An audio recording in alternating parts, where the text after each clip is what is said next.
I feel there's a need for voices because the DCS system is just overloaded.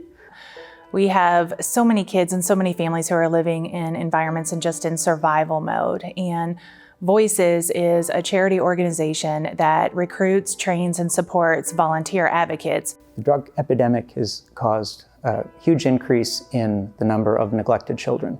Children that have CASAs do better in the system.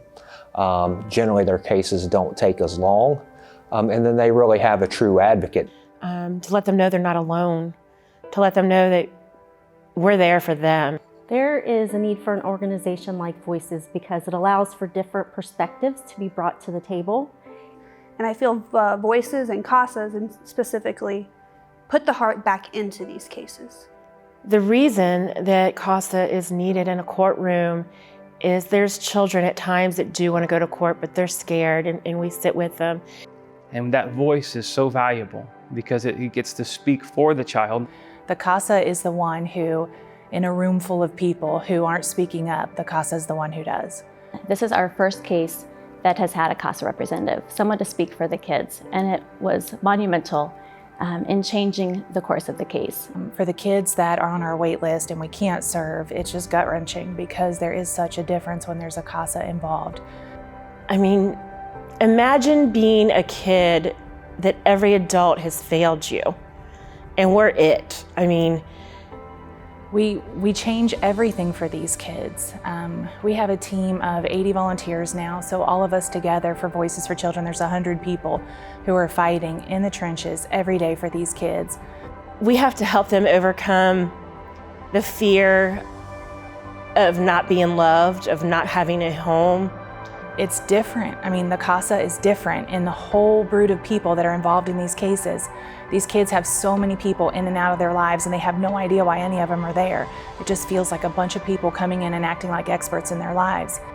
And I just feel that if Voices, and as a CASA, if I wouldn't have been involved, who knows where those boys would have went back with their mother and where they would be now.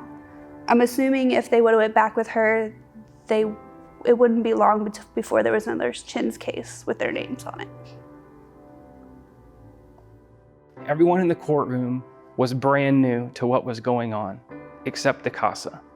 And she stepped up and she spoke truth. My positive is getting that hug and him and the kiddo saying, "You're my favorite, you're my norm."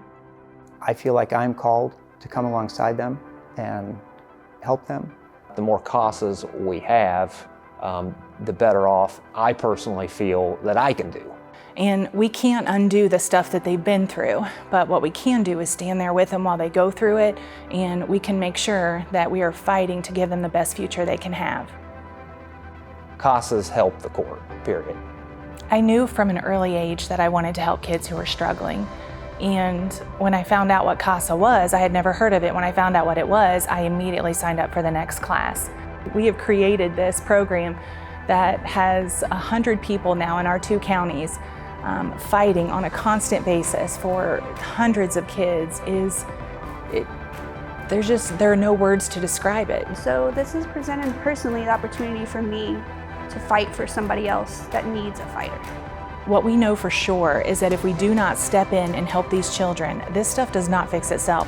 I feel like I get to be the one that stands up for these kids, and I get to be the one that tells other people how they can stand up for kids, and we're changing their lives, and it's worth it. It's worth every tear, every heartbreak that we have for these kids is absolutely worth it.